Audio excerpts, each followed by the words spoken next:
so your handbrake isn't recognized, and it messes with your ability to drive tight corners, which might look a bit embarrassing. Here we'll have a look at getting our handbrake recognized by Assetto Corsa Rally.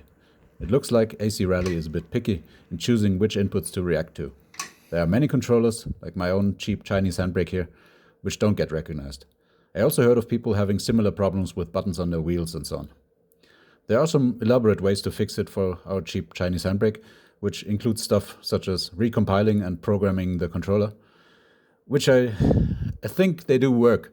And they are already in the guide section of the game on Steam, so have a look if you want to try that. But reprogramming microcontrollers might be a bit outside of many people's comfort zone. Luckily, there are some other rather simple ways to fix it. What I'll suggest here is to use a free software tool which takes the value from a handbrake, which AC Rally doesn't see, and it pipes it into another device, which AC does see. So the easiest way to do that is to use Joystick Gremlin, which allows us to pipe input into VJoy, which is, as the name suggests, a virtual joystick software. I have linked a video on how to set up Joystick Gremlin and VJoy. It's nothing special to do, just install them and maybe reboot. To fix our handbrake, we open up Joystick Gremlin and have a look at the Tools input viewer. You can also click the little graph symbol. There we are presented with a few options to see what our controllers are doing. For axis inputs, which is what interests us here, it offers a current output, similar to the Windows joystick view, just showing us each axis. There's also a temporal view, which shows our inputs over time. This can be very helpful in identifying problems such as drift, or even to watch the smoothness of your own inputs and to train landing smoothly on the braking pressure you want. So maybe keep that in mind. So we select the correct device for our handbrake, which is in my case called Arduino Leonardo, as they are using probably some stolen code from Arduino tutorials to sell us these handbrakes. In my case, when I pull the handbrake, axis 6 reacts, so that's the one we need to pipe into our game. So to do this, we close the input viewer, select the Arduino Leonardo device, select axis 6, and here we create a new action sequence. That action sequence can pipe the input into our game. It just needs to be very minimal. We select Map to VJoy from the drop-down menu, make sure it's treated as an axis, and then we click Add Action. This creates the mapping, and we can select which axis this will affect for the VJoy object. As I don't need another mapping, I can leave that at VJoy device 1, X-axis. So now we enable Joystick Gremlin by clicking the little joystick icon which says Toggle Gremlin.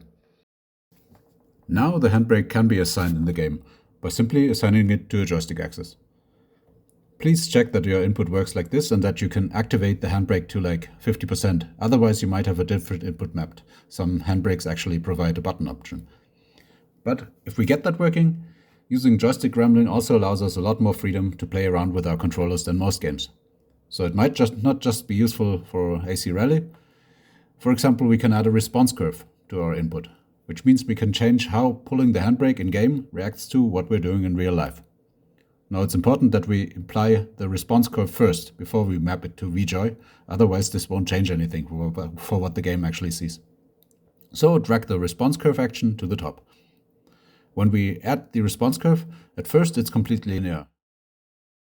The x-axis, that is left to right, means the input, the y-axis, up and down, means the output. So at the bottom left we are at 0%, at the upper right we're at 100%, both for input and output. It is right now set to piecewise linear, which means it can create linear responses between points.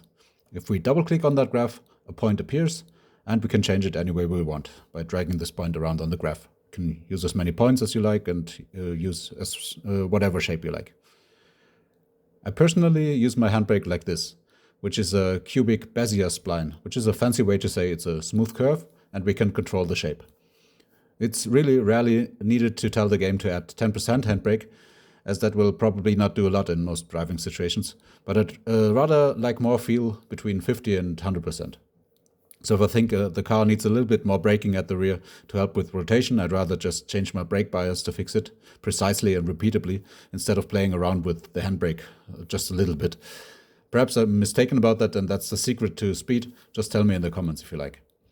In that case, just take it as an example. Let's say you want to get a better feel, which is a flatter curve in the higher range of handbrake actuation. What you can do is first switch your response to cubic Bezier spline and then to drag the little white square upwards, which will result in a rather sudden increase here at the bottom end, but a slow race for the final. Otherwise, if you like a different response, just enter it here. And of course, we can see our results in the input viewer.